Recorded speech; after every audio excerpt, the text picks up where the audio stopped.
In every classroom, every idea lies untapped human potential. Education Conversations is where we come together to rethink what's possible.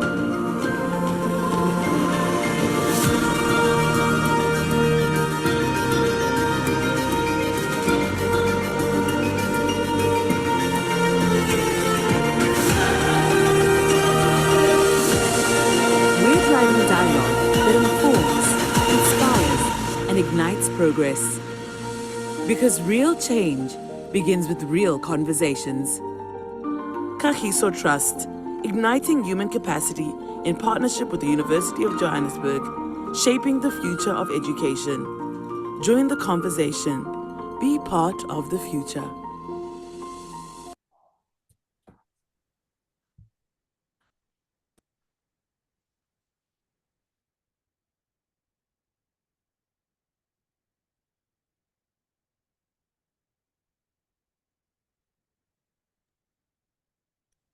Good afternoon, everyone, and welcome to today's Education Conversation webinar. While we're waiting for everyone to settle in, feel free to introduce yourself in the chat. Let us know where you're joining us from. And while you are doing that, I'm going to ask for the program to be displayed so that we can have an overview of how today's conversation will be played out.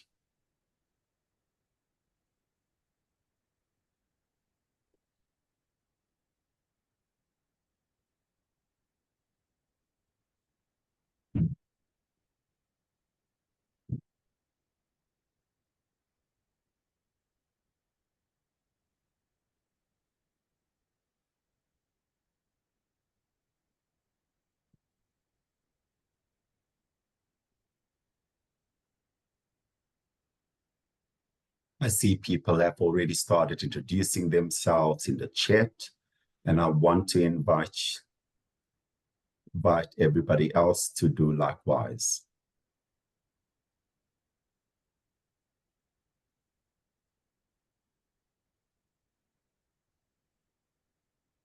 Welcome, Carl. Welcome, Nathan. Welcome, Cherie. Good to have you in the space together. And so, ladies and gentlemen, for today, this is our program.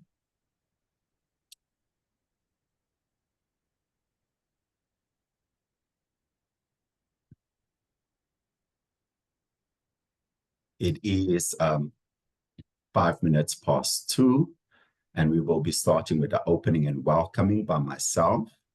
And we will then proceed on with the Mentimeter poll. And then we'll start engaging with we'll give our first speaker an opportunity, and then proceed over to view your responses in the Mentimeter that was shared with you at 10 past 2. Thereafter, we will then proceed on listening to the two remaining speakers before engaging in a Q&A, where we will invite all of you to participate and contribute and share your reflections. And then we will close off by handing over to Sizakele, who is the Kagiso representative, just to give us a summary and the closing remarks for the session. So thank you so much. And again, thank you for joining us today for this important conversation, which is titled Becoming Employable in South Africa, Skills, Strategies, and Shifting Mindsets. Before we dive in, a warm welcome to all our guests from all walks of life, as well as our 3 speakers joining us this afternoon, Dr. Lucky Malulega Nomahlubi Mosetsedi, and Professor Nicholas Ngepa, as we prepare ourselves to listen and lean into the knowledge shared by our three speakers this afternoon, let us be mindful that this webinar looks beyond qualifications and explores what it really takes to be employable in South Africa, with one of the highest youth unemployment rates in the world. We're here to unpack the mindsets, skills, and systems that young people need to thrive in today's economy. Some of the key themes we'll explore include shifting mindsets, which encourages a move from passive job seeking to active value creation, problem solving, and entrepreneurship. We will also be exploring the real skills needed in South Africa's economy, whether those skills are foundational, technical, digital, and soft skills. And lastly, we will be exploring the role of schools, institutions of higher learning, and communities, emphasizing how education institutions and support networks can better prepare youth for the future of work. So let's begin this journey together. But before we do so, we'd love to hear from you. So please take a moment to respond to our live Mentimeter poll. You'll see the link or the code in the chat. Your responses will help us better understand who's in the room and what you're thinking as we kick off. And the Mentimeter poll question for today is, what do you think the current youth unemployment rate is in South Africa? So if you could please go to the chat and engage with the Menti poll that was shared. We will come back to the poll at a later stage.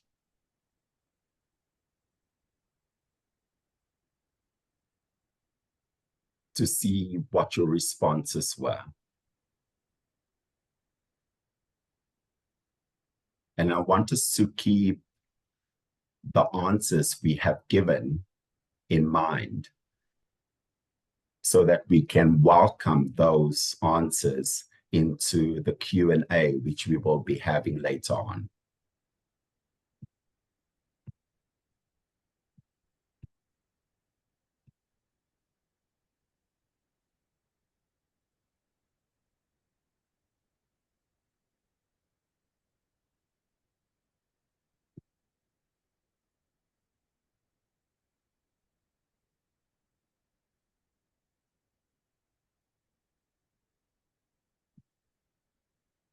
Just giving an opportunity for everybody to engage with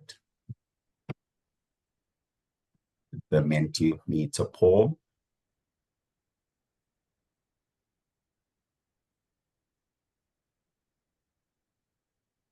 And you can already see how interesting the stats are and how our thinking varies in terms of answering the question.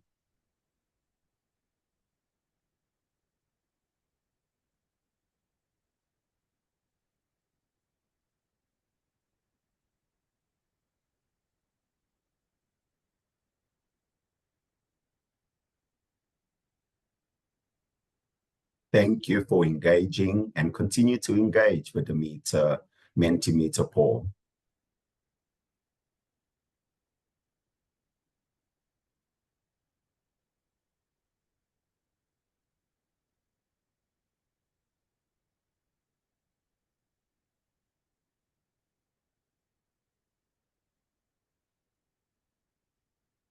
Thank you so much. We will be revisiting the Mentimeter poll at a later stage, just to unpack what our findings are and how you have responded to the question.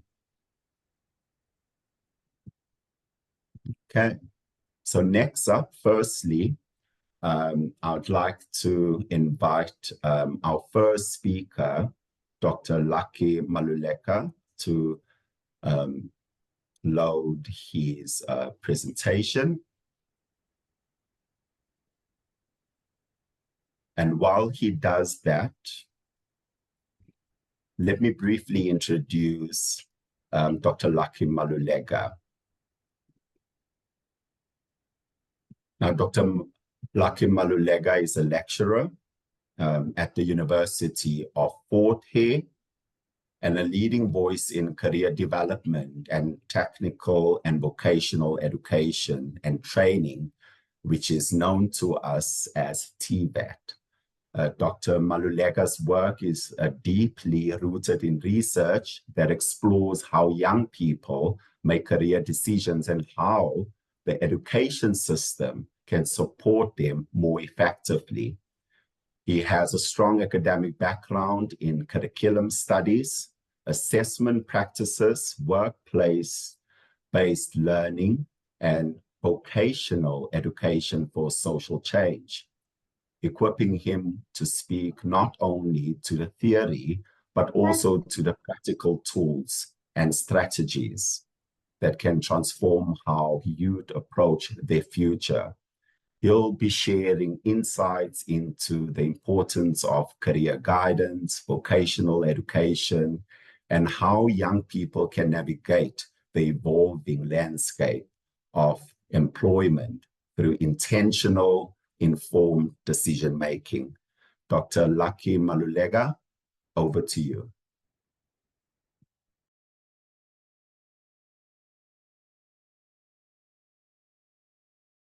Oh, thank you very much for that wonderful introduction. So, yeah, I would like to start, but I just want to start with the concept that I chose for this presentation. When we talk about employability, when we talk about employment or unemployment, many things come to mind. The very first thing that comes to mind is the state, of youth unemployment in the country. And we can have just a long conversation just about that. The issue of statistics of who is employed, who is not employed, who is employable, who is not employable, who has the right skills and who doesn't, and who is underemployed. We can actually have yet another conversation. So I chose this concept of scarcity to define what employability looks like at this day and age. And why did I choose the concept of scarcity? I chose it because when we actually talk about employability as a concept, the one thing that stands out about employability is someone actually standing out um,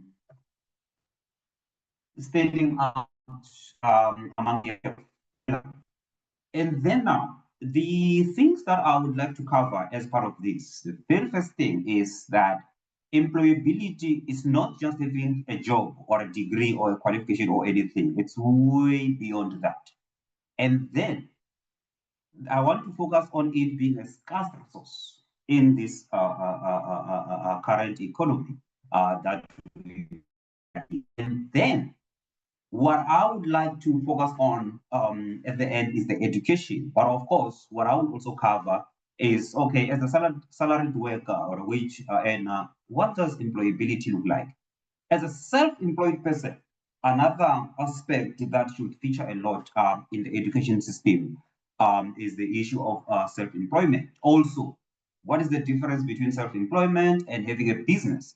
And as a business, what does employability look like if you are a business? So I will actually unpack that because I know that we don't think of businesses as employable, but if you actually think about a business, actually we employ their services on a daily basis. And businesses, to stay active and to grow, they also need to be employable as well, meaning that people actually need to consider them.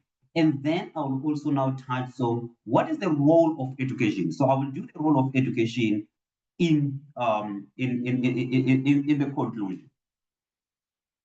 So, as we know it, scarcity is one thing that they use in economics. Business people will actually understand that if you are to make huge profits, say for example, we've got a crisis of food, say tomatoes.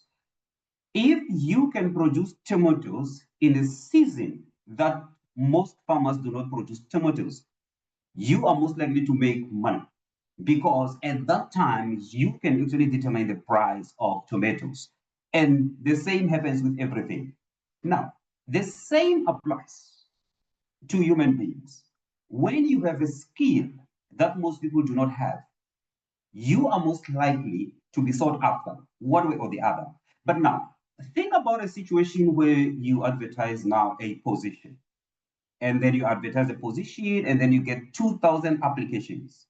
Already, just shortlisting is the most difficult thing if you have about 2,000 applications. But of course, that also speaks now to the level of the job and the caliber of the people who apply.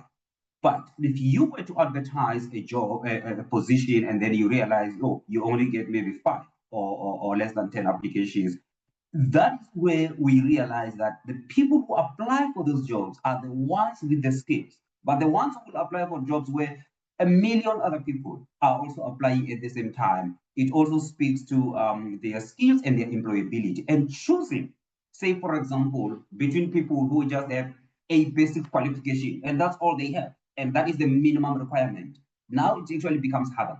Now, how do now young people, for example, stand out among those 1,000 young people? And then the other thing is, we are living now in a different world, the digital age, the AI revolution, which has changed everything in a very short space of time. And in that world, I know people talk about AI, we are good at talking about it, but can we use it? Can we use it meaningfully? Can we use it economically meaningfully? So it's one of those things that how do we use the tools that we have to increase our employability? Or let me rather say, young people. Of course, if older people, they stop to be employable. So the image that I created through AI, of course, I actually just created it just to actually demonstrate that the 4 parts that I would like to talk about, like salaried workers, self-employed, and businesses at the same time. So what we have is, the reason I talk about scarcity is that you will always compete. That is one thing. There will always be a million other people who want the same job if it's the same job. If you ever apply. But for you to be employable, means there are certain things that you must have that they do not have. Okay. The one thing is, and this is one thing that we cannot avoid, you cannot stop learning and reskilling and upskilling in any way. From all angles, you must be a lifelong learner and you must learn the skills that are relevant. Of course, we also live in the society that values certification, and these are some of the things that you can actually get. Some of the certificates you actually get online, sometimes for free. If you use LinkedIn, for example, you actually get those certificates. But what it shows is that you are learning a new skill on a daily basis. Because at the end of the day, if you go to the private companies in particular, I will not talk about government yet, but if you go to private companies in particular, learning and always coming up with new ideas and new ways of doing things is actually the most important thing that they value. And then adaptability. You have to adapt to change. And then, of course, collaboration is actually one thing that we talk about. So if you develop all these skills, you are most likely to be employable, you are most likely to be relevant. And then there is one other thing, which is actually at the last. And even when I go to businesses, I will actually talk about it. The issue of, if you look at people these days, we have become brands, and one way or the other, we have to find ways to brand ourselves. And social media is one of them, where you can actually brand yourself, and that is where you can be known. God is that world where you are sitting in a corner under a rock somewhere, and then you think that people will identify you. But of course, I will actually talk about that as well. That it also now depends in the economy where you work, or the kind of place where you are. Say, for example, you are in a deep rural area, you are in a township. There are certain things that actually matter in terms of how you can market yourself. So now let's talk about self-employment. Self-employment, of course, as we know it, is not necessarily, I know sometimes we say, oh, I have a business, but I actually mean that I am self-employed, meaning that I'm actually rendering services that require my skills, sometimes also my presence and my abilities. So usually you will be self-employed if you are in that category. Now, but what do you do as a self-employed person? Everybody can make t-shirts, for argument's sake. Everybody can do printing. Everybody can offer any form of consulting services, because it's easy to say that I'm in consulting business. But for you to stand out, for you to be considered, it means you have to be different. That is the very one thing. You have to be different, and you have to be innovative, meaning that we can sell the same product, we can provide the same service, but my product or my service must actually give a different feel. People must actually see that actually I am different as much as I am offering the same product. And then branding is another thing. Digital presence. I think that is actually one thing that we cannot run away from anymore. Again, if now, for example, you are someone to, for argument's sake, or run interviews for me, they're not job interviews, say research interviews, for example. Some people will actually just run to Google, to a form of a cloud, and then they can create a survey, and then they can get interviews across the country. Someone will still want to forms, and you realize that if there's still someone who still want to print surveys and all that, and they travel, you realize that person is not efficient. So if you can even find ways to say, okay, now I know how the technology works. So if I have a smartphone, I know that with my smartphone, I can create forms, I can actually create forms of communication, like we just did even with the Mentimeter. Boom. It's as easy as that. And then one other thing, and I would like to talk about this, and to talk about the next one, the reputation. I think that is where I want to go to this picture. I went to a place and a few years ago, and I went to the same place recently, and this is what I saw. And this is when I was like, okay, referral in business, reputation is the most important in business, in employment, meaning that as a person, the one thing that you must do, you must deliver, and you must deliver exceptionally. Now, you are looking at the same house, actually, like one house. It's not two houses that look the same, it's one house. This one house was roofed in 2021. If you see the picture with the Jojo tank, and I think that's a vehicle on the side, that was 2021. But if you can look at that roof, you will see that the roof is not as straight. And what I was told is that the roof was leaking. Now, the owner of the house now found a different offer in 2025, this year, to make the other roof that you see on the other side. And now, I was engaging on Facebook not so long ago, yesterday actually, if I'm not mistaken. What I see now, because this house is somewhere in the rural areas, when between 2021 and 2025, nobody, like a single person, ever wanted to ask for the cell phone number of the guy who is the roof of this house. But now, when you look on the side, this guy did it not so long, maybe less than 3 months ago. And already that village is buzzing about this guy, meaning that every week he's getting a project in that village because he was new to that village. And if there is one thing, first and foremost, we know that you need to learn and you need to know your skill and you need to deliver and you don't need to take shortcuts. If you really want even your employability to last and be sustainable, you need to learn the skills, you need to put in the hours. And because of the referral, because of the reputation, this guy is getting more customers now. But the other guy has never gotten even a single customer in about 4 years. This guy has gotten more than 4 or 3, or more than actually customers in less than 3 months just by delivering. And this is one of the things that when we are teaching young people about employability, we must teach them about first and foremost accountability. We must actually teach them about the value that you always need to make sure that the thing that you produce is something of value. And that is just one example that I can get, but you can take that example and you can apply it to any form of business. That if you don't have a good reputation, you are done. Even as an employee, if you don't have a reputation, you are not getting a promotion, you are actually maybe not even getting another job elsewhere. You may be stuck in one job, or maybe when retrenchment comes, you may be the first because you are not delivering. And that's what we actually need.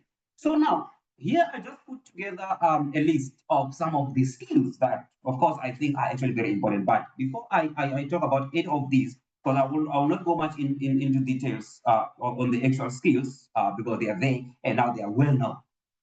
The government of South Africa has a list of all the skills that are actually important. So they call them scarce skills. And when they talk about employability in that document, they are talking about if you were to do this kind of a course, for example, you are most likely to be employed. And what they talk about is that, students sometimes do a course that is easy, they do a course that it was the only one that's available, or sometimes they don't get proper career guidance, and then they put a long list of skills, some in engineering, some chemistry, and all those other fields where they believe. But now the question is, who determines who is employable, or who determines your employability, or who determines employability generally? Yes, of course, the government can, the companies can that employ or employers for short, but what I would like to focus more on is not that, is that as an individual, you must also determine your own employability. And by creating scarcity, that is exactly what I meant, that you need to get to a point where you analyze society and you understand how society functions and what society is most likely to respond to. And you know the very first thing is they respond to things that are scarce. And I'll give a very simple example. There is one thing that maybe most of us will not even look at. Someone who's doing research and short courses on African leadership. Most people will probably not want to do that. Why are you interested in traditional leadership? Now, there is a project that is going on now, and it's about oil and gas. And now, the people who are running that program, they want to consult with rural communities about oil and gas, the ones that are closer to the oceans. They now looking for someone who can communicate with authority to traditional leaders. And they could only find one person. And because this is the guy who has been doing this African leadership, so he has created scarcity in that area. And when you are looking for someone in that area, that is actually the guy that you can actually find. So some of the skills, of course, with young people now, we know digital literacy, data, We know that AI, we know that cybersecurity, cloud computing, digital marketing, we know that these are the skills that our young people must have. So now, this is my conclusion. Now, my conclusion comes to say the role of education. I mean, if we talk about the role of education, we can talk about many other things. Education must have this curriculum and this curriculum and this curriculum, add the skills, add business, add entrepreneurship. We've been through all that. But now, employability is way beyond your knowledge and skill. That is one thing. If there is one thing that I can say about education or what education should do, is that education must transform how you think. If education does not transform what you think, you will always have other people determining your employability. But if education can transform your thinking, that is when you are going to determine your employability and you can actually drive yourself to success. And that is why I say that. I just took that title of that book, Napoleon Hill's Law of Success, to say he doesn't talk about working or anything, but one thing that he's talking about is thinking, how you think. I mean, we can even read the book as the man thinketh, So if education can ever do anything, if it can help us to think differently, if education can help us to shift our own mindset, I think we can safely say that education is actually helping young people to be employable, and not only employable, but even beyond employability. So with that, let me thank you and let me stop. Thank you.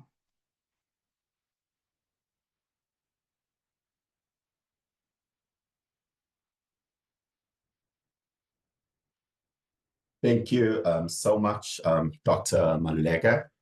Let's take a moment now to just check in with your thoughts again. Can I please ask for the poll results to be put up so that we can see what our responses were to the Mentimeter?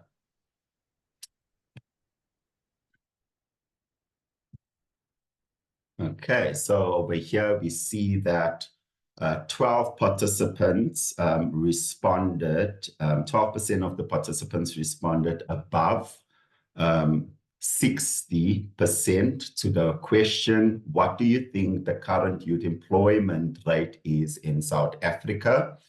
We have about 4% who have responded that the percentage is between 51% to 60%. Then we have 6% of the participants who have responded, the rate being between 41 to 50%. And then we have 8% of the participants responding that the answer is 31 to 40%. So that is quite interesting to note, but I want us to keep the results of the Mentimeter in mind as we move forward.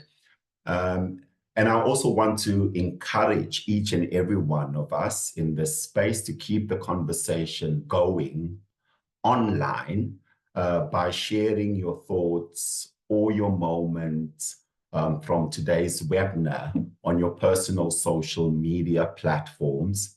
And don't forget to use the hashtag education conversation on your social media. You can also tag Kagiso Trust at Kagiso_trust. And you can also tag UJ at Go to UJ. We'd love to see your insights, and we'd love for you to continue the conversations on the social media platforms. And so if you would like to find out more about the hashtags, please navigate yourself to the chats where you will see that the hashtags or examples of the hashtags have been shared by Lesedi for your convenience. Thank you so much for the results. We will allow that to be part of the conversation during the Q&A engagement. For now, I would like to give an opportunity for Nomahlubi to upload her presentation.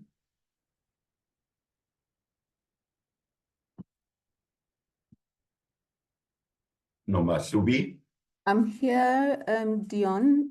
Thank you. Getting an alert that says only one participant can share at a time. It's not allowing me to share. I'll try again. Noted. Thank you so much. And while you are doing that, Nomahlubi, let me introduce you. Now, Nomahlubi Mosetedi is an inspired leader with 20 plus years of experience across public, private, as well as social sectors.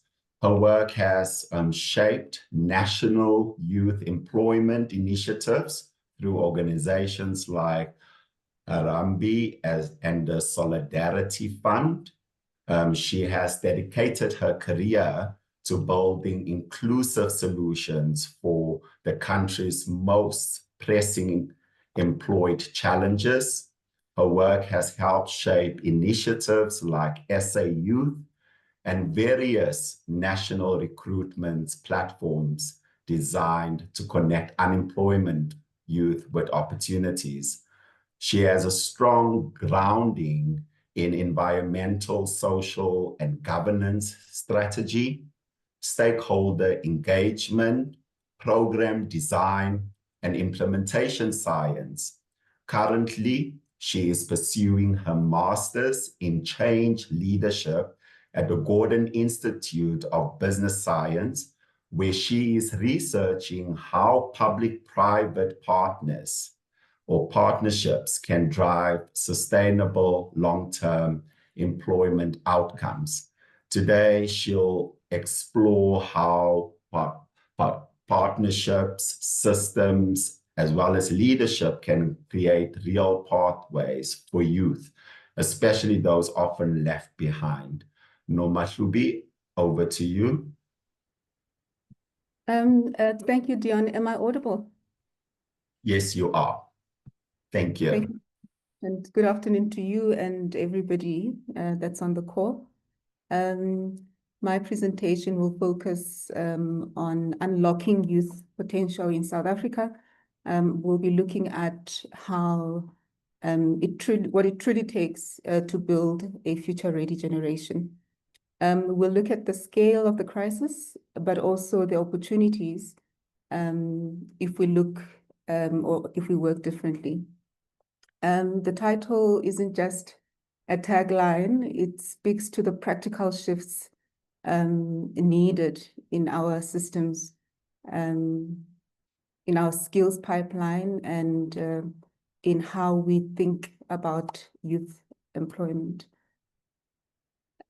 So interesting results from the Mentimeter, Dion, not too far off from the reality on the ground. Youth unemployment in South Africa is not just high, it's staggering. As of the first quarter of 2025, the expanded youth unemployment rate for ages between 18 and 34-year-olds stands at 56.3%. That's 7.3 million young people who are ready and willing to work but locked out of the economy. Behind the number is another equally urgent one. 9.2 million youth are NEET, not in education, employment, or training. That's more than half of South Africa's youth population, aged between 18 and 34.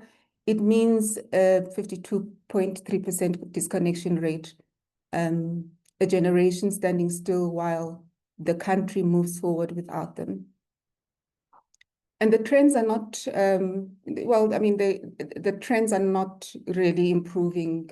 We have currently employment for young men in particular has sharply declined by about 400,000 fewer employed today compared to 10 years ago. So we're not looking at just a labor market challenge. It's also a social and economic risk that affects all of us. Even the most stable part of the economy, formal sector, is losing ground. In just one quarter, 245,000 formal sector jobs disappeared, while the informal sector only grew by a marginal 17,000 jobs. So the system isn't catching young people where they fall, and it certainly is not pulling them at scale. But there are some positive elements. When opportunities do appear, young people do respond. I'll make an example of a program that we are running in partnership with the Department of Education. It's called the Basic Education Employment Initiative, where 200,000 opportunities were made available for young people. They utilized the SA Youth platform, which is managed by Harambee, to apply for those positions. We received a staggering 2 million applications, or rather unique applicants who applied to several jobs. There was a ratio of about 9-1, so 17 million applications in total from about 2 million applicants. It's proof that demand is deep for jobs, and it's widespread. It's also urgent. So while the numbers that we see in front of us are sobering, they also signal something powerful, that South Africa is not short of potential, it's not short of pathways, and in fact, it is short of pathways, and that's, I guess, why we are having this conversation. Nomathubi, as you proceed, can I please ask you to switch on your camera?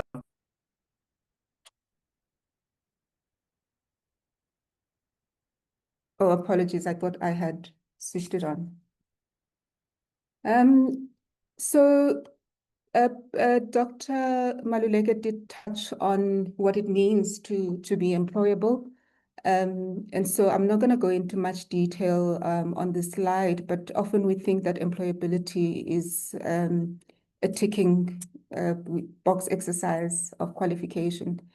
But it's more than that. It's about readiness. Can a young person adapt to the changing work environments? Can they navigate systems and solve problems? Are they able to continually learn and remain resilient? These are the qualities that make someone employable today. Our systems need to shift to build these traits, and young people need to support, they need support in developing them, because in our labor market, a certificate is merely the beginning.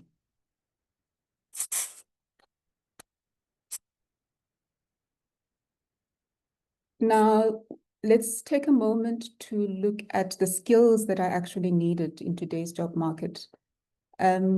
These aren't just qualifications on paper. They are practical capabilities that employers across sectors are actively working for. And they cut across 4 broad areas: core or transversal skills, digital fluency, analytical thinking, and sector-specific know-how in high-growth industries. We'll start with the core transversal skills. These include communication, teamwork, problem solving, and adaptability. They matter because the world of work is increasingly unpredictable. Young people are navigating informal work, moving across sectors and juggling multiple streams. Employers are no longer just hiring for technical know-how. They are hiring people who can collaborate, think clearly under pressure, and learn on the job. For example, in the tourism sector, adaptability and communication are essential. In the green economy, collaboration and site-based problem solving are key. Next is digital literacy, or rather digital fluency. It isn't about advanced coding. It's about being comfortable with everyday platforms and tools, whether it's messaging apps, cloud-based systems, AI tools that support productivity, etc. Then we have analytical skills in a world of that's flooded with information, the ability to make sense of data, to spot patterns, interpret insights, and make informed decision is no longer a nice to have, it's essential. And finally, we look at emergent sector skills. These are the skills required in what we call sunrise sectors, parts of the economy that are growing faster than others and showing real potential for youth employment. That includes the global business service sector, so GBS, tourism, digital economy, the green economy, and K-economy. These sectors often value technical ability, but also demand adaptability, strong communication skills, and digital confidence. Many of them offer opportunities to learn while earning, which is very crucial for young people who can't afford to study full-time. So the takeaway here is that we must move beyond the outdated notion that a single qualification will open the door to work. Today, employability is about a blend of soft and technical skills built over time and often developed through non-traditional routes.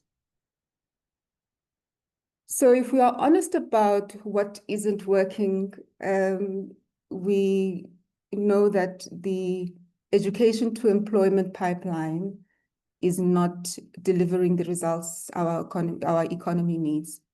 To many young people,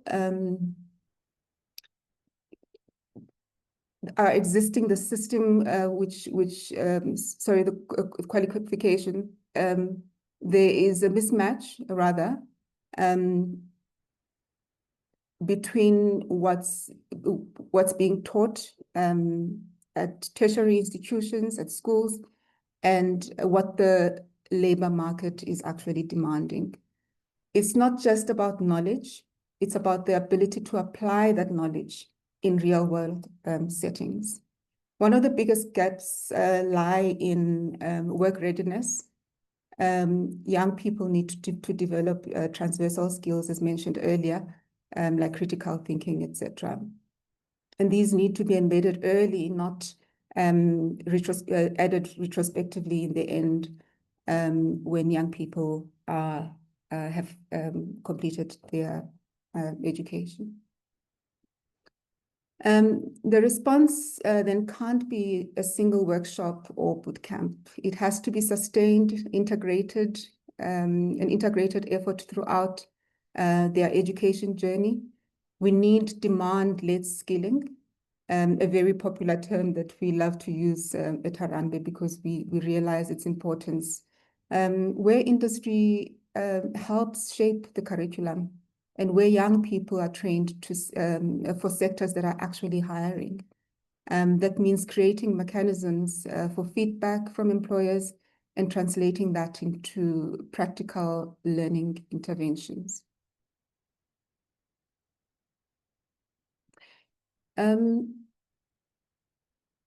We are very serious about moving the needle on youth employment. We have to invest in the right levers.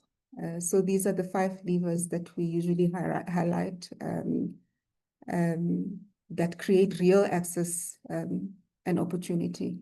It starts with recognizing that many young people are not sitting in classrooms or lecture halls. They are outside the system, disconnected from learning, earning, and networks that open doors. So what works? We've seen that structured pathways from learning to earning are critical, especially those that are demand-led and work integrated. Whether it's short-term experience or a remote customer support role. The point is that young people need visibility of what's possible and a bridge that gets them there. The fifth lever from this slide speaks to directly that. So advocating for demand-led skilling. This means we don't train in the abstract. We start with the job, then build backwards to equip for it. We also need systems that actively include, not exclude. One of the most promising tools we've developed is the SA Youth Behavior Screener, for example, which has shown that inclusive hiring practices can create placements for inexperienced youth by 38%. That's not a marginal gain, it's a game changer. So this speaks to lever one on the slide. Inclusive hiring must be intentional. It means employers rethinking what they really need at entry level, and making space for young people who have potential, not just a polished CV. Rural and urban youth also need different forms of support. In rural areas, pathways might lean more heavily on self-employment and micro-enterprise. So lever three, while in urban centers, access to transport and digital tools can unlock platform-based work and sector entry. The ecosystem matters also. It's not just about the job. Young people need mentors, safe environments, and someone in their corner. Sustained work experience, as shown in lever 4, helps youth stay engaged and builds the kind of soft and hard skills that can carry them forward. So when we ask what works, the answer is that it's not one silver bullet. It's a system working together, inclusive hiring, work experience, demand-led skilling, and scalable platforms like SA Youth, like YES, that make the journey from learning to earning visible and accessible. This is just a practical example of where opportunity sits, but where the system isn't working well enough to support it. This is the case of IRM, installation, repair, and maintenance sector. Cuts across various industries like plumbing, electrical work, vehicle repairs, and equipment servicing. IRM roles account for around 2 million jobs in South Africa, which is about 12% of all employment. That's a significant share of the labor market. And what's striking is that for over 700,000 of these jobs are already held by young people. This shows that the sector has a real potential as a youth employer. But I'll move on. Happy to share the slides so that the audience can dive deeper into that. Just a practical example cited. So this is a very difficult one. Take a moment to just reflect on something less tangible, but just always powerful, and that's mindset. And again, I'll give an example of the Basic Education Employment Initiative, where we had so many people apply, 2 million people, only 200,000 positions available. How do you keep the rest who do not make the cut encouraged? How do we shift mindsets so that young people continue to try? So too often, young people are positioned as passive participants of the economy. They're told to apply, to wait, to be patient, but waiting does not pay the bills. The system must start affirming young people as active agents of change, as contributors, not just recipients. We need a mindset shift that encourages productivity and self-belief. That might look like saying yes to a public employment program, starting a micro business in your community, or upskilling yourself through free online platforms right from your phone. It's not about fixing young people, it's about unlocking their drive, giving them a platform to act and removing the barriers that block their energy. So mindset is not a soft issue, it's structural, and it shapes behavior across the entire employment system, shifting it on both sides. So on the employer side as well, it's key to building a future where more young people don't just find work, but belong in the economy. So employability doesn't just start at graduation, as mentioned earlier. And it doesn't belong to schools alone. If we're serious about changing outcomes, we need to rethink where and when and how young people are prepared for work. So we need for education to evolve. Communities must step in, because employability is shaped well beyond the classroom. Parents, caregivers, faith leaders, local organizations, youth groups, etc., have a role to play. Research shows that early exposure to different career paths helps shape ambition and decision-making. If a young person only sees unemployment, they are most likely to expect it. But when they meet someone from their area who became a coder or a tour guide or a solar technician, their mindset begins to shift. And that's why community role models are very powerful. So I'm not sure how I'm doing in terms of time, Dion. I'm happy to just skip through the slide as well. Still good. Thanks so much. So in terms of the systems level shifts that are needed to drive employability, again, listed here are what various actors should be doing to make that shift.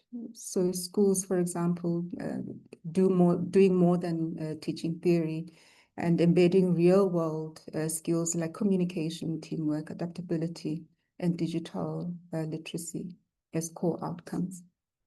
Work readiness must be built in, can't be a once-off intervention before graduation. Early and relevant career guidance is critical. Young people need to know what jobs exist, what skills are needed before making career decisions. And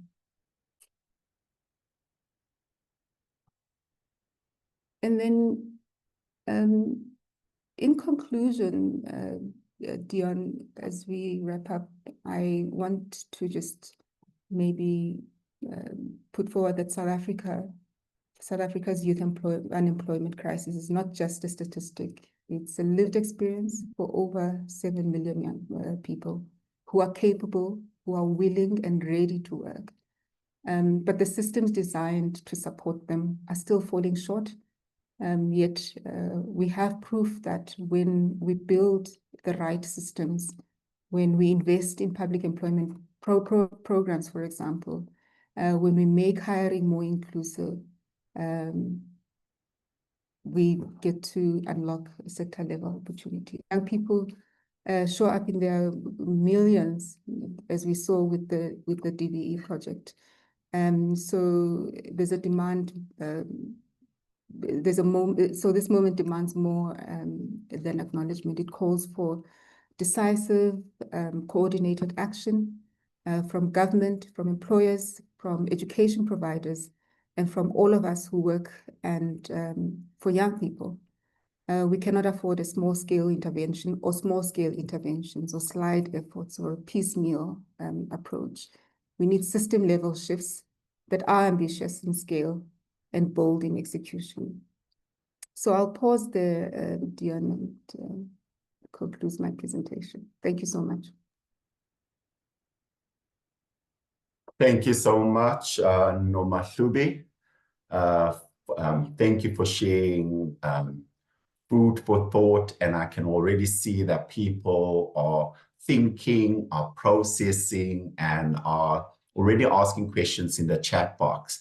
And so I want to encourage participants, as you're listening to the different speakers, just to perhaps jot down your thoughts, your comments. If you're comfortable, you can put it in the chat box where we will revisit what you have posted there during the Q&A sessions. For now, I want to call upon Prof. Nicholas Ngepa to please load his slides. Prof. Nicholas Ngepa is our final speaker for this afternoon, and he's an economist from the University of Johannesburg, who specializes in inclusive growth and economic policy. His research focuses on the structural causes of poverty, inequality, and unemployment, and how inclusive economic models can lead to more equitable development across Africa. He is particularly passionate about empowering marginalized communities, including youth and women, by promoting policies that bridge opportunity gaps and enhances human development. Prof. Ngepa brings deep expertise in econometrics, economic governance, and international trade, and he now increasingly focuses on digital inclusion and human capital development as key enablers of growth in the fourth industrial revolution. Through his leadership at the African Institute for Inclusive Growth, he's helping shape a future where economic strategies aren't just about GDP, but about empowering people, communities, and entire regions to thrive in a changing world. His work is a powerful, powerful reminder that economic transformation starts with mindset, skill, and collective responsibility. He'll help us connect the dots between skills, development, and the economy, and how we can unlock opportunity for South Africa's youth through informed policy and mindset shifts. Prof, over to you. Thank you. And I think that I'm happy to be part of this team and to share my thoughts. We've been reflecting on this topic, not just at the South African level, but also at the African level. In 2024, we did the Skills for Productive Employment edition of the African Development Dynamics of the African Union and the OECD, which I was looking at Southern Africa. And so the issues that we are looking at are quite crucial, but the case of South Africa is particularly unique in the sense of very high unemployment rates, and particularly targeting the youths. And I had titled this Employability in South Africa, Shifting Mindset, Skills and Systems. My other colleagues have really touched on granular details of things, but I'm speaking broadly at macro in terms of the changes that one is supposed to look at in order for the South African economy to be geared towards the right direction. And I thought that we need to challenge the current thinking around education, skills, and employability in South Africa in terms of not just what people study, but how the system prepares citizens to produce and not to consume. I want to say that a good part of the problem of our mindset is the heavily consumption based. And if you're a consumer and seeking for employment for someone to employ you and hand you cash, and when you get that cash, you go and spend so that the entrepreneurs that exist are the ones who ultimately benefit, you become a slave to the system and you cannot escape from that kind of bondage if your mindset is to stretch hand for someone to give you a paycheck and then you go and spend on consumption. This is not the way entrepreneurs think. And if we keep thinking like that, the South African economy will still remain captured by a few entrepreneurs and the rest will be on their knees. So I'm not saying that I have the solutions to this in my presentation, but this is the direction. This is how a change in mindset will look like. And this mindset is not just the unemployed who have this mindset. It's a change that is supposed to cut across from government to civil society, to the citizenry, to the industries, and all of that across the board. We have to think differently. Let me start with this quite problematic observation. It's common cause now, and at some point, South African government had reflected on how South Africans can learn from foreigners in terms of starting businesses and growing businesses and in small scale. Why some people might believe that they might be on ethical means in certain quarters, but generally we would all agree that most people who come from outside of South Africa, when they get into South Africa, at least up to very recently, they found opportunities in South Africa that those who are within South Africa were not seeing them as opportunities. The question is, what kind of mindset did they have? It is true that in their home countries, they don't have quite a level playing field, but that change that happens when they get into South Africa and they look at the environment and they're able to easily identify a niche area to be able to thrive on, and they really make it, shows that it's something different. And that difference lies in a strong problem uh, solving oriented mindset. They learn to do and not just identifying gaps. Yes, someone can identify problems and say these are problems and then wait for solutions. But the ones who finally get into control are those who propose solutions and actually attempt to implement solutions. What I'm talking about is now entrepreneurial. When you get around, you find a gap, you find a need somewhere, that need is ultimately going to become your daily bread when you find a solution for it and you begin to provide. It is this mindset change that our system needs to inculcate in the citizens.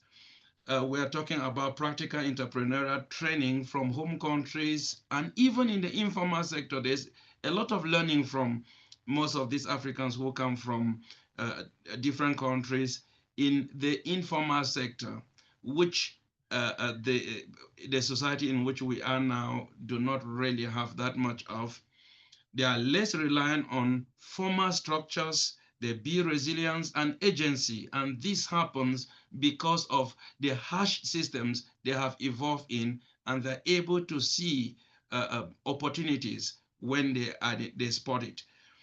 And so the mindset should be, how do we create value versus who will give me a job? How do we create value? When we move around, you carry your CV, yes, you want to go and submit somewhere, yes, but what is the value you are creating in society? What are you worth? One of my colleagues spoke, the first speaker talked about creating scarcity. But I would say that beyond that, you're looking at what can you offer that you don't commonly find around. Because if solutions to problems were that easy to come by, then it will not be problem anymore. So distinguishing oneself in this respect is very important in terms of being able to sell oneself in the society in which we live and actually thriving. So we need to instill this self-starter culture, and our education must be resilience, resourcefulness, and problem-solving approach to those who are being trained. The South African labor market, we know that youth unemployment is bordering 60%, and women labor participation still lags behind, and there are persistent structural barriers, which means if you're a female, then you have an extra layer of issues. It was yesterday that I was presenting the findings of a small study we did, commissioned by the Gauteng government, about the skills and sector reprioritization that should inform their approach. And one of the findings that was given to them is that the strategy for addressing youth unemployment should be different from strategy that of addressing female unemployment, because these are two set of problems with different causes.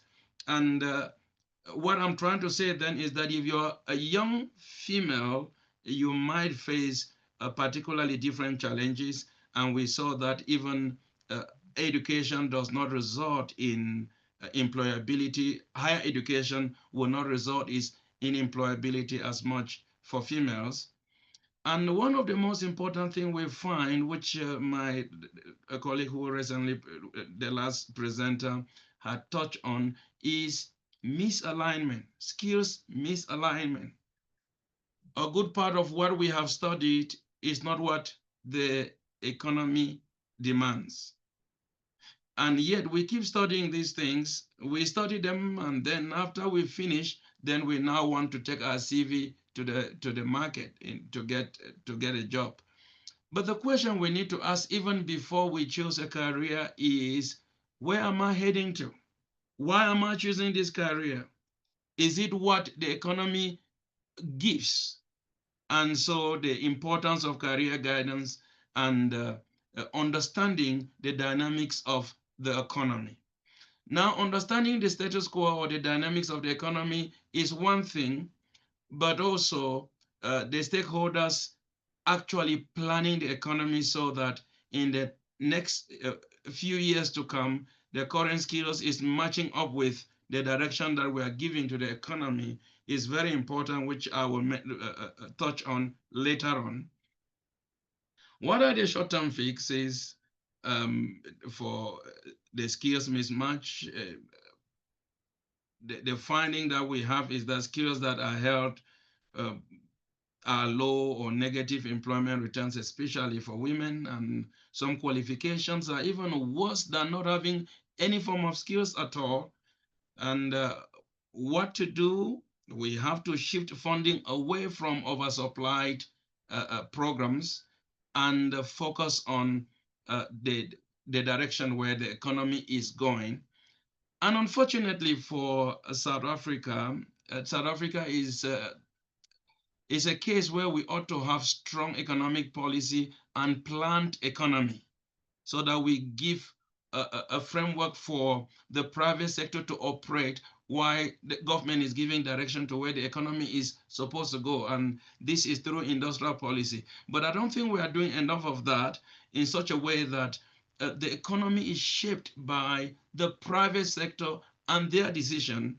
And that kind of approach is, one would say that for you to be able to build skills that will meet the jobs of the future, it will almost be like lottery, because there's no particular central planning of the economy that will be able to give direction to those who are responsible for skills development to say that this is the direction our economy is going, these are the policies, and with these policies, we expect the economy to get to this level, and therefore, this is how we prepare our skills development to catch up with what the economy will look like in 5-10 years' time.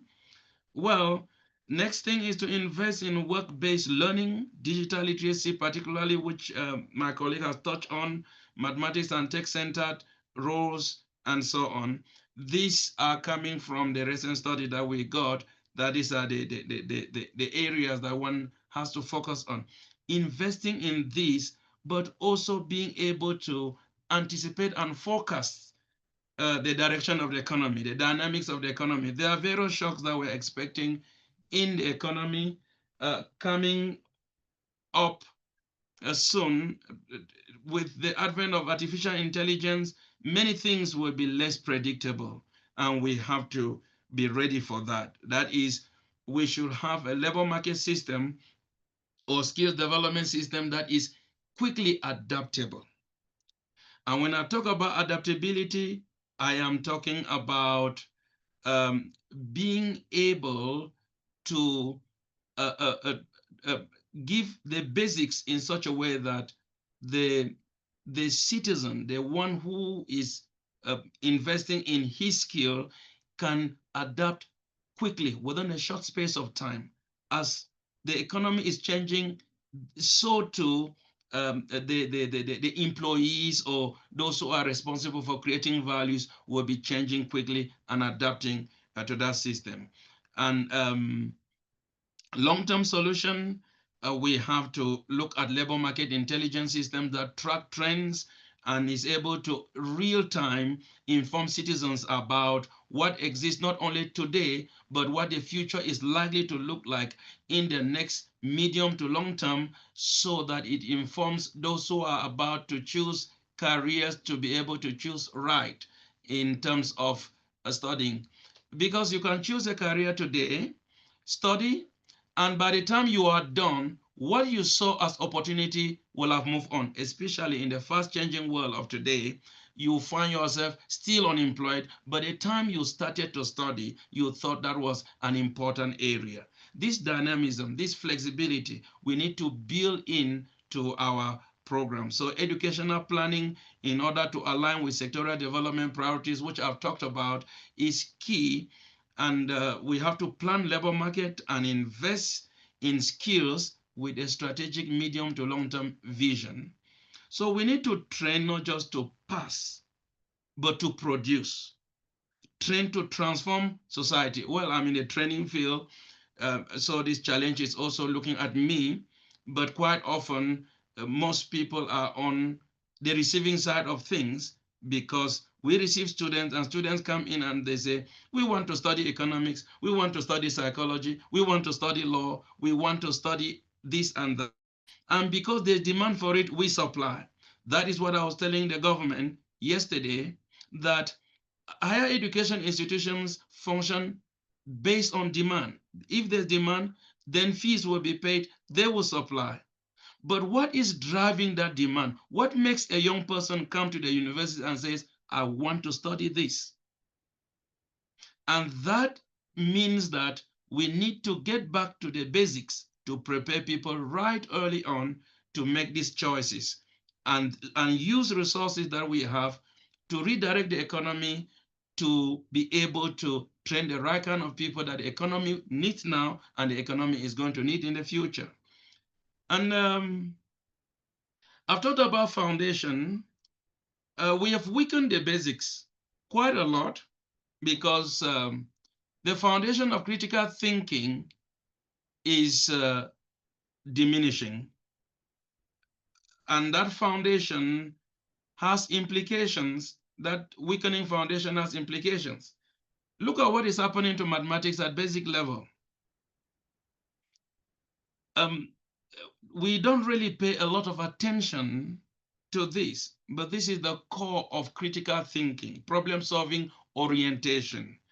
It has been downgraded quite a lot despite its crucial nature. So critical thinking, logic, and quantitative reasoning has to be restored.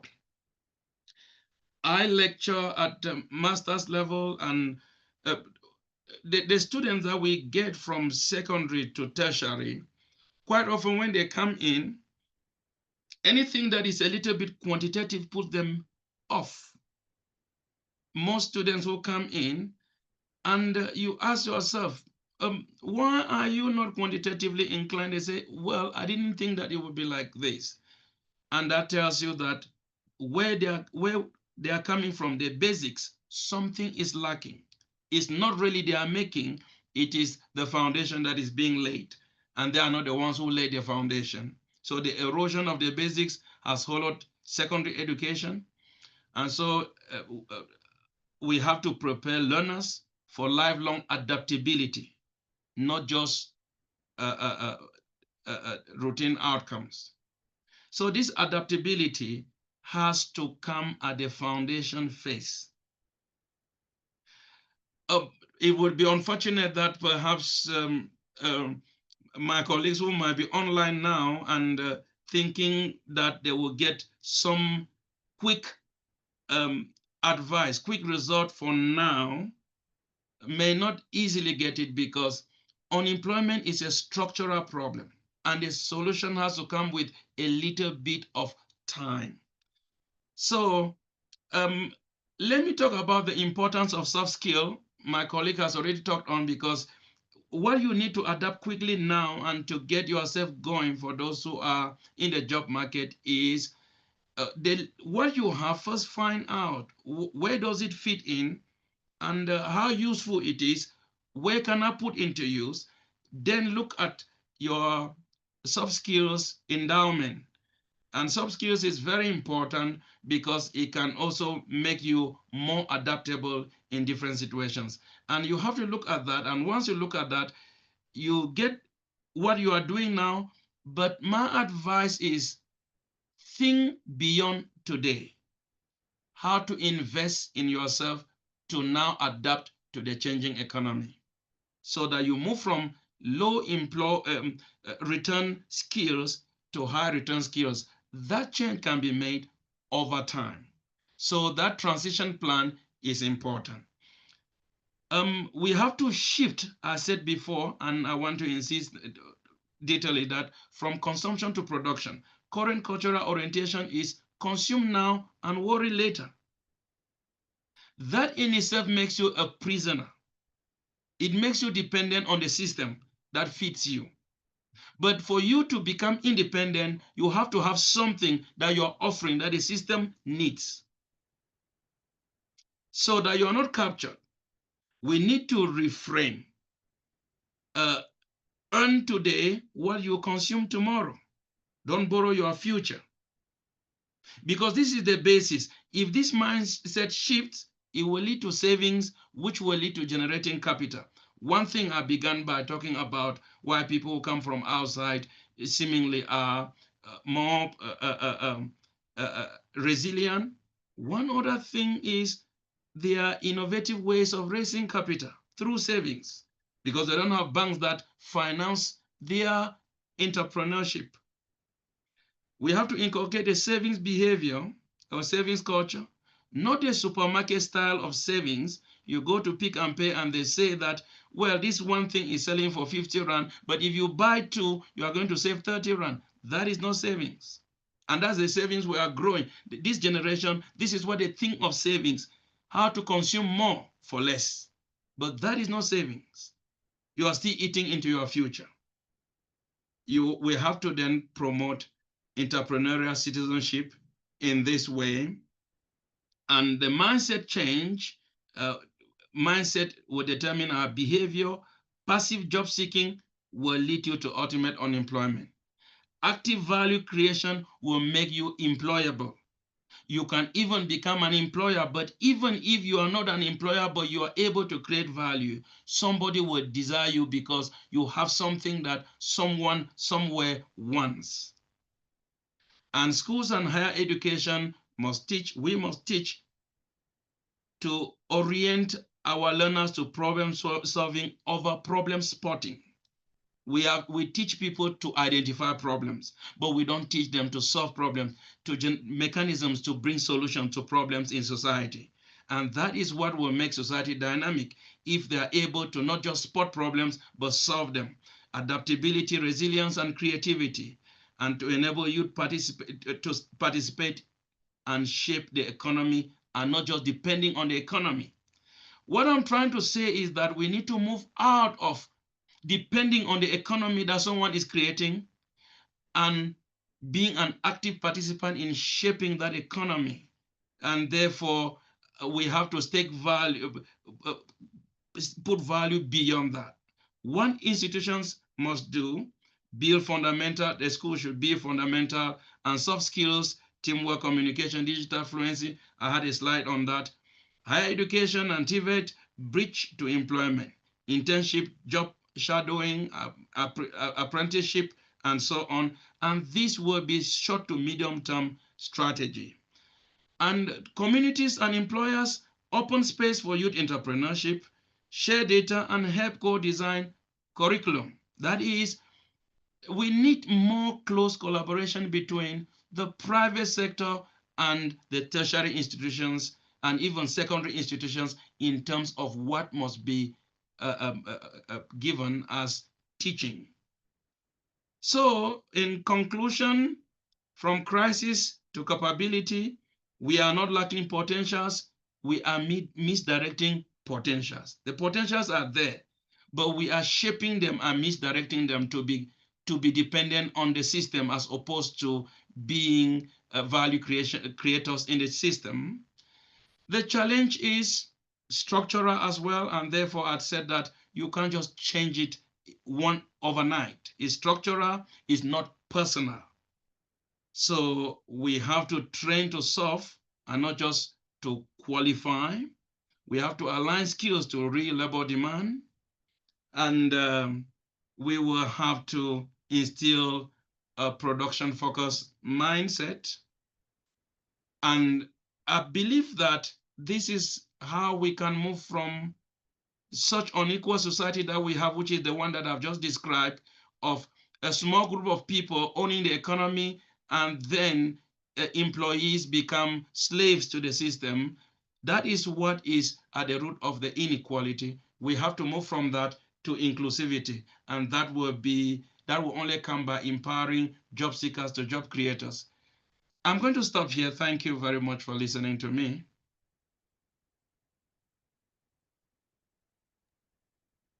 Thank you, Prof, for the insightful conversation that you have started. In the same breath, I would also like to thank all of our other two incredible speakers, Dr. Lucky and Noma Hlubi, for their powerful and insightful contributions today. Just to recap, Dr. Lucky spoke about the concept of scarcity, explaining that it's a fundamental principle in both economics and psychology. He emphasized the importance of teaching young people scarce and in-demand skills. But employability, he noted, goes beyond just having skills. It's also about adopting a mindset for success. Our second speaker, Noma Hlubi, addressed the youth unemployment crisis.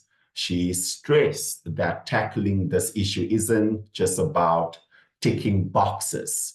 It requires a focus on transversal skills, digital fluency, analytical thinking, and preparing young people for emerging sectors. She pointed out the mismatch between what's being taught and what the real world actually demands. She emphasized that it is not about fixing young people, but about inspiring and empowering them to be driven. And lastly, Professor Ngepa added that we need to rethink how we approach education, skills development, and employability in South Africa. It's not just about what people are studying, but also about how our system prepares citizens to be producers, not just consumers, which he emphasized. And so we hope everyone here is feeling inspired, better informed, and more equipped to support a future where young South Africans aren't just looking for jobs, but are creating value, building meaningful careers, and leading with purpose. But this conversation doesn't end here. In fact, now it's your turn to join in as participants. As such, I'm opening the floor for your questions, reflections, and your comments. Whether you're a young person navigating the job market, an educator, a policymaker, or a parent, we would love to hear your voice. Let's keep the conversation going by either raising your virtual hand if you'd like to speak, and the IT will allow you to unmute, or by just dropping your thoughts and your questions into the Q&A or the chat box. I now open the floor for discussions. I see one hand is raised. Ria Rebete.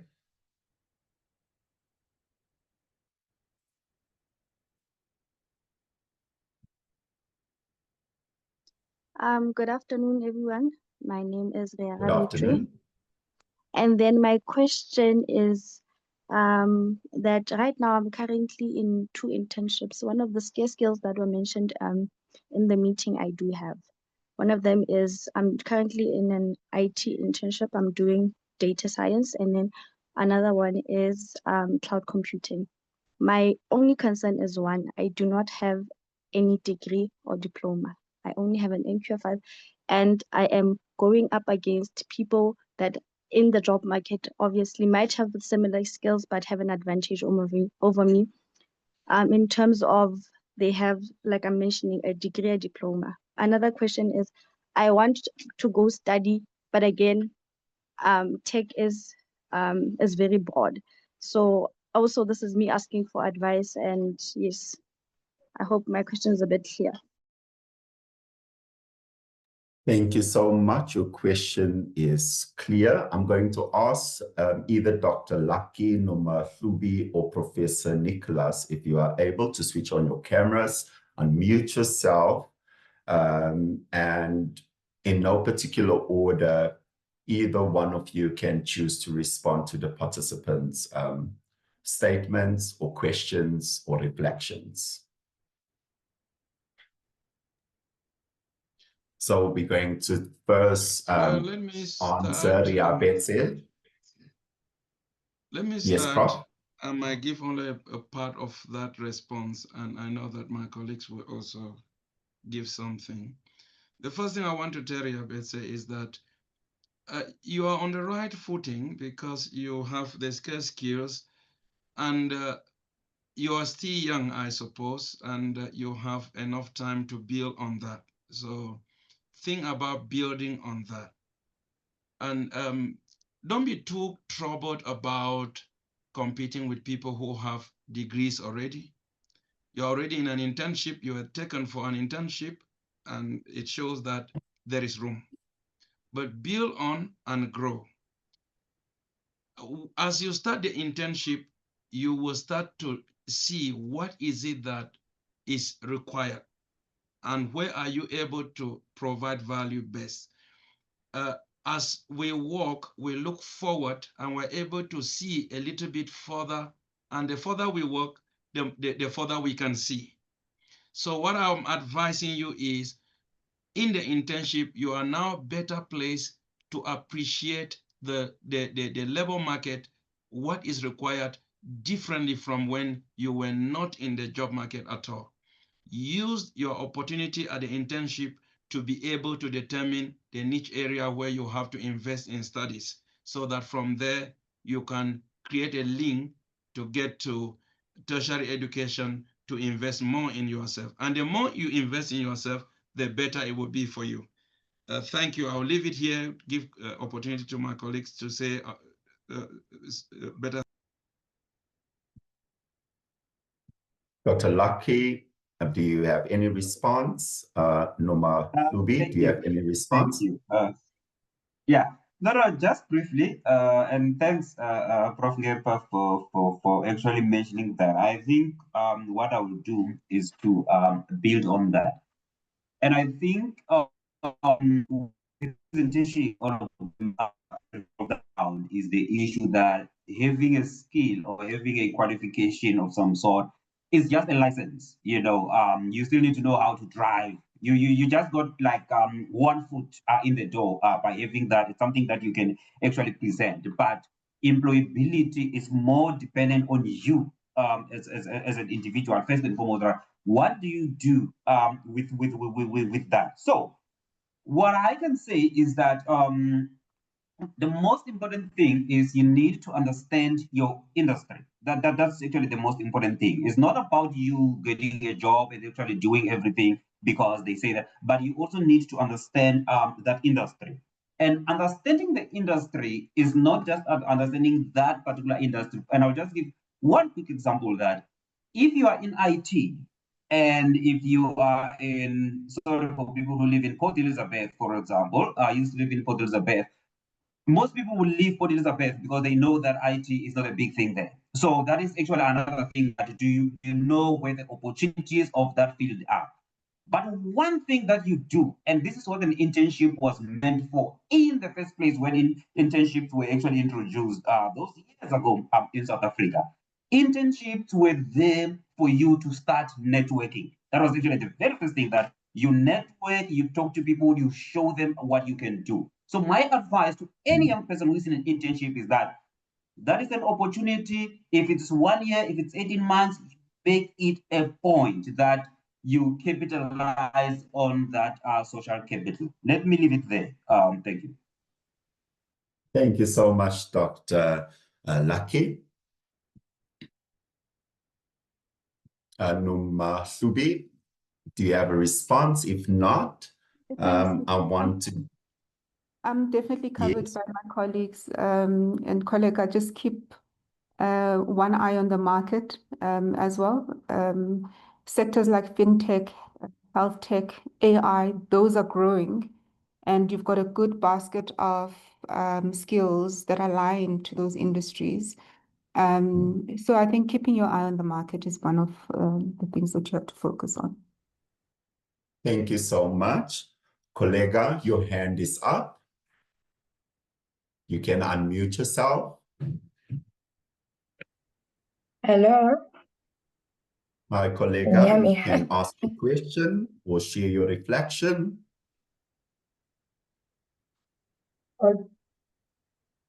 Okay, so I have a question with regards to education system right now. So a lot of careers that I see in like commerce based, especially like finance or economics or etc., a lot of those careers are now occupied by people that have done like IT, data sciences, and all of those things. So do you think there's some degrees that are not really useful or outdated by any chance? Because for example, I did economics and don't really have the experience of programming and analyzing data. So the workshop has taught me or has raised awareness for me to like also upgrade my skills. So my question is to the people that are the school leavers, is it better to also just to look at the job market and go for those scarce skills so you can basically acquire a broader base for employability? Kollega, your Hello? question has been. Hi, Kollega, your Sorry. question has been noted.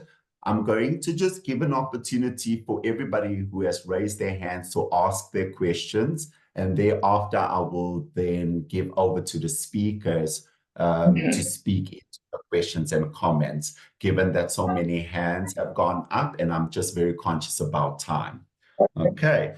Thank you, Kollega. Your question has been noted, and I'm sure that the speakers have jotted it down. Sabelo, your hand was up.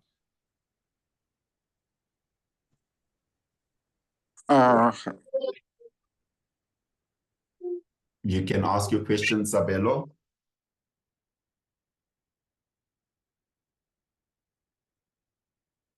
While Sabelo is yes. unmuting. Hello. Okay, go ahead. Yes. Thank you for giving me this opportunity to ask this question. And for first and foremost, thank you for this kind of workshop as well. So my question is based on how can I send an invite to you guys to come and talk about this in the community, because I'm running an NPO which is based on job readiness and career search for NITA youth within the community. So I'd like to know how can I send an invite, because after this workshop I had some valuable point that I would like most of you or high school learners to hear from someone who had a lot or more experience than me. So I'd like to know how to send an invite, because we discussed something that was crucial about choosing the career at an early stage or career awareness at an early age, because most of the youth choose their career based on their final marks on grade 12, not based on the availability skills or anything. This was the gap that I saw. That is why we started this initiative to make sure that as someone, soon as they start grade 8, they already know their career that they want to pursue in life, not to decide on the career based on the results that you have in grade 12. So I'd like to know how will I send an invite, because I and other people in the organization have the same belief that the cause of unemployment and seem like most of career are not hiring people is because most of the youth are doing their career that they don't like, but because their points allow them to do those certain career at the university, they end up stuck for the rest of their life with the career that they were not meant to be for them. Thank you. Thank you so much, Sabelo, for your comment, as well as extending an invitation. We will give an opportunity for that to be consolidated. Tatsi, your hand was up.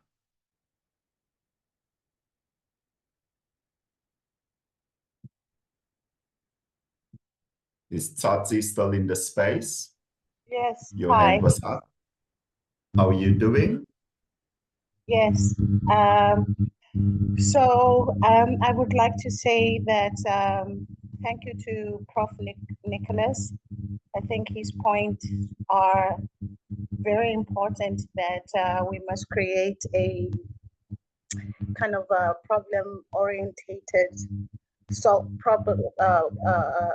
problem solving skills and problem solving careers in our community and as a nation. What I will also want to add and share is that, for example, I'm in Mexico right now.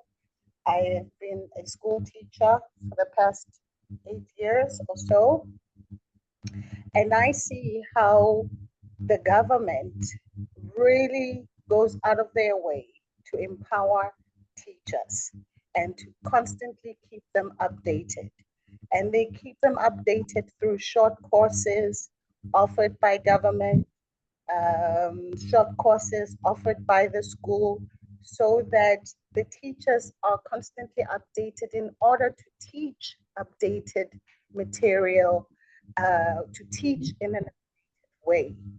For example, in Mexico, they have every last Friday of the month, the children don't come to school, and it's compulsory. Private and public schools, compulsory in the country, that kids don't come to school. And on this particular day, teachers go to school to learn some skills, whether it is a new teaching approach, whether it's a motivational a course of some sort. But this happens without fail every last day, every last Friday of each month. And so the teachers are constantly updated, with their teaching skills. So what we cry about that you know, uh, the youth or graduates or high school matriculants don't know this and this and this and that, is because the teachers also don't know. So how do they know what they are not taught? So I think on a teaching level, a radical change has to come, uh, whereby teachers are relevant. You know, they are teaching relevant material. They are teaching in a relevant way, and they know what's current affairs. You know, they know what is trending, and immediately they are able to go into the classroom and implement that and teach it. And the other thing is, let us not forget, my dear people, the power of AI. It is coming at us at a super rate, fast rate. I mean, you can even see with GPT, nobody's thinking anymore. We all just go to ChatGPT and it gives us all the answers. So I cannot imagine, especially at university level. I mean, it's already happening in the USA that students are sitting in the lecture rooms and they are having all sorts of AI tools doing everything for them, writing the notes for them, translating the notes for them, everything. They no longer are doing anything for themselves. And of course, this is going to cause a huge, huge, huge frustration on a teacher level. So we need to start, for me, we need to start at a teacher level empowerment. And then the kids, you know, and let us never ever forget the power of AI. Thank you. Thank you so much, Tati, for sharing. Before giving over to the speakers, I do want to just read a question from the chat, which needs to be considered in your responses. And the question is, what are the panel's insights or comments on neurodivergence in learners in South Africa? Is there a strategy to harness and support them? With all of the questions posed from Kollega, Sabelo, Tati, as well as from the chat, I now want to give an opportunity to the speakers to speak into one or two of the questions or the sentiments shared. And I would also like to request that we keep our responses brief. I'm just quite conscious about time. It is 3:49, and we still need to move over to the closing segment. Dr. Lucky Nomahlubi, Professor Ngepa.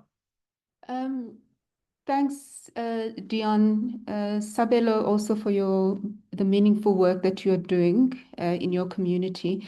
We do work with a number of civil society organizations across the country, particularly insofar as pathways for young people are concerned. So my email is available. I'll put my email address on the chat, and we can maybe have a conversation on the side in terms of how we can get involved as SA Youth or Harambee in your community.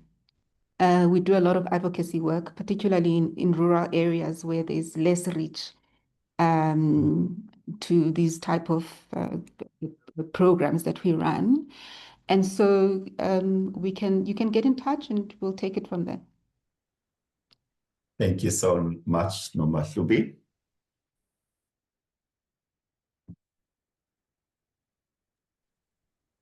Okay, let me come in. We'll just start from the question of, are there degrees that are outdated? Or how can you brought your scope? Difficult to say some degrees are outdated, but we know that things change, and there are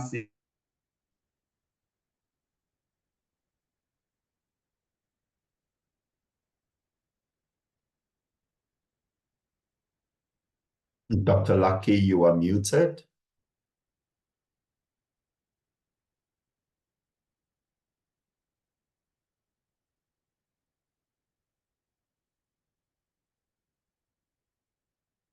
While we give Dr. Lucky to opportunity to unmute himself. Okay, you back? Oh, sorry, I just got cut off. I don't know what happened. But what I wanted to say, maybe before I even answer that question, the other one about, I think one question was actually asked that, do you get positions you advertise, no people apply? That happens a lot. I've said in many of those searches where we have to advertise and we don't get applicants, or you don't even get a suitable applicant for that matter. And psychology is just one of them, where you hardly find people. And now imagine if we were to appoint psychologists or career psychologists at schools. We'll probably not even fill those posts in South Africa today for career guidance, for example. But on the question of, are there degrees that are outdated? How can you broaden your scope so that your skills or your knowledge is relevant? There was one thing that our dean in the past used to say, which I did not take serious at the time because I didn't understand. But now I do understand what she was trying to mean. She was saying that back in the day, people were built around qualification. So basically, degrees will be or will be structured. So you just have to do those subjects. Because at the time, the economy was not as complicated. So it was straightforward like that. But now the economy is very complicated. So what happens is that she says that we have to build people, we have to build qualifications around people, not the other way around. Meaning that we should be able to choose. Now, what is happening? There is something called micro credentials. So maybe people can actually look at what are the micro credentials. So instead of actually doing the whole course, there are certain aspects of the course that you can actually do. In some cases, like in the CETAs, they will call it unit standard. So you don't do the whole qualification, or they will call it hard qualification. So you focus on the things that you want to do and you actually do them. There is one aspect, colleagues, that I wouldn't like us to leave unattended. And I think this came from the presentation by Unoma Tubi about role modeling. Because if we were to be honest, this thing of careers, employability, whether business or you name it, is culture, is how we do things. And role modeling is actually one of the good things. So if there was time, of course, maybe she could actually speak more actually about that. How can we actually make it more practical? It was one of the things that I thought, no, this topic could be a topic on its own that can be discussed at some point. I will not necessarily be able, I don't want to lie, to talk about the diversity, neurodivergence, or anything like that. But what I know is that sometimes as a country, we do need not only to be ready in terms of the resources, that is actually one part, because for you to cater to everybody, you need to be ready as a country. But at the same time, intentionality. Intentionality is important. And intentionality does not start with education. Intentionality starts with your plan for development of the entire African continent. And if we can start from there, knowing that this is what we want to do, it means we know that in the next 50 years, for example, we will be able, and I think Prof. Ngepa actually talked about that thing, if not normally, about a tracking system where you know that you can actually plan for the next 50 years, for that matter, because you know that this is your development path. And I think at the moment, Africa is still struggling with creating its own development path. And I think that is actually where to start. So we know that if we have got people with these abilities, different kinds of abilities, where do we put them and what can we do it for them? So I can answer from that perspective, but not directly from like a biology or psychology, medical kind of a perspective. But I hope other colleagues can assist with that. Thank you. Thank you so much, Dr. Lucky. Due to time, we just have 5 minutes for the closing reflections and learnings, but I hope that your questions were answered. Prof. Ngape, did you want to say something? Yes, I just wanted to quickly say that there is one question that related to someone who said she studied economics, and she has noticed that in the financial sector is more occupied by people in data sciences. That provoked a certain general comment that I need to make, that traditionally it's also linked to whether degrees expire or become obsolete. Yes, they do.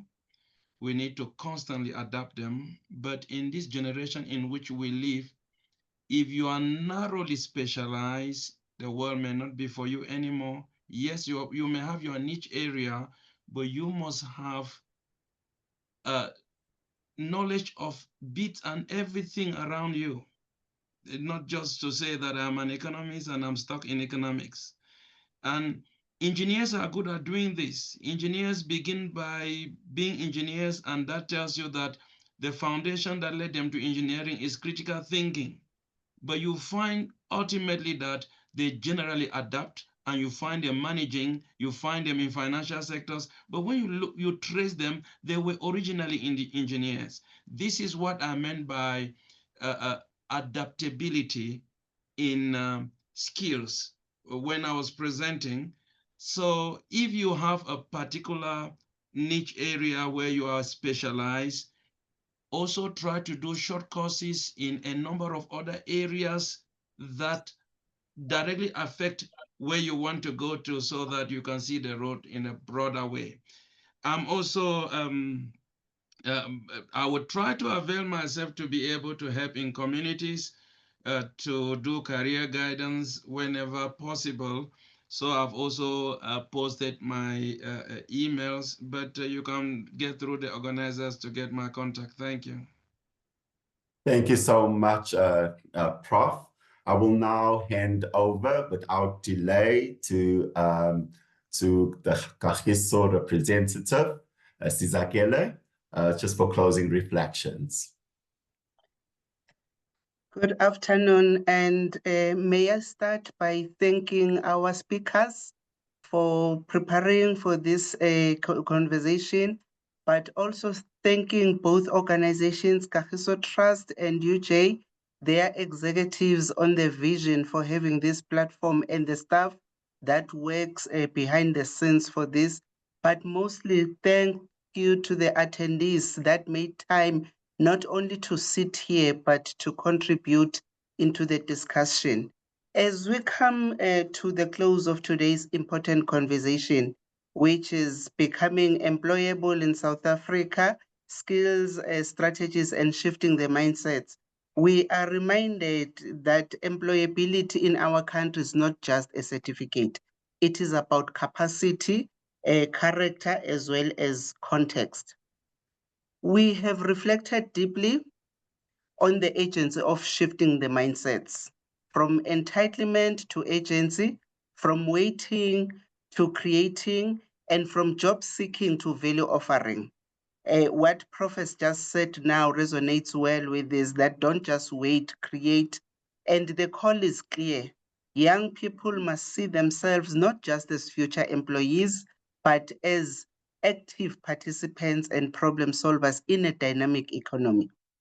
We also unpacked the real skills our economy needs, and it's not only about the hard skills, it includes soft skills.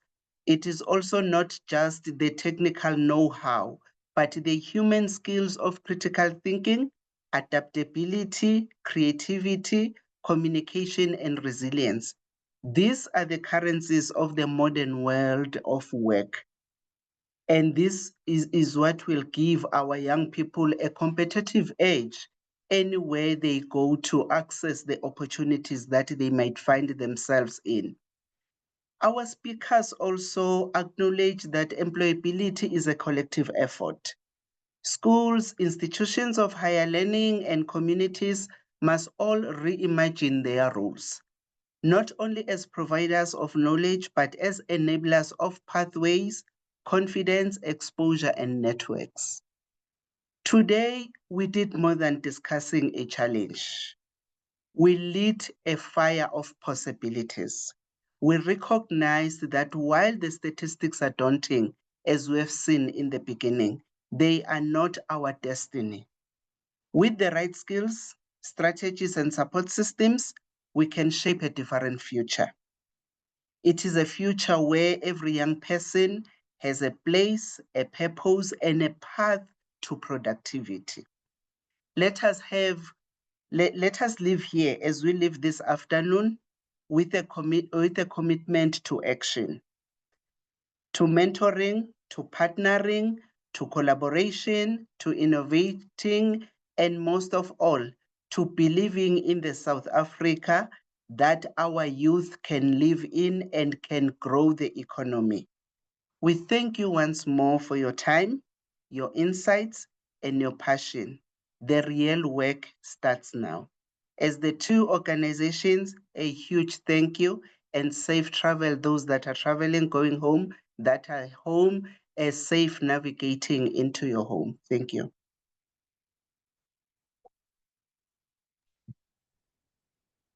Thank you so much.